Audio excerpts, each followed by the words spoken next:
خبر د پوهنې وزارت د نجونو د ښوونځیو پرانیستلو لپاره ناستې دوام لري. نور حال ور سره په ویډیو کې وګورئ او افغان ټوډي نیوز چینل در سره سبسکرایب کړئ. په سلامونو مهرکلی کوم د افغانستان د پوهنې وزارت ویلي چې اوس مهال افغانستان کې 10 میلیون ماشومان په زده کړو بوخت دي او دوی هڅه کوي چې د سوا زده کړو دینی مدرسو او سیمایي ټولګیو په رامنځته کولو سره ټول افغانان ځانګړي توګه ماشومان زده کړو زمينه برابر کړي.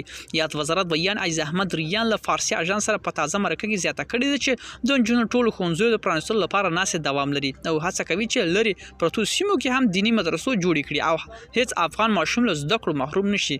د یادونه نه چې له وخت د رسیدو مخکې هم په افغانستان کې 3.5 میلیون افغان ماشومان له زده کړو برخې و خو تر واکمنۍ وروسته له زده کړو برخې ماشومان شمیر په اړه رسمي شمیر نه دی خبر شوی.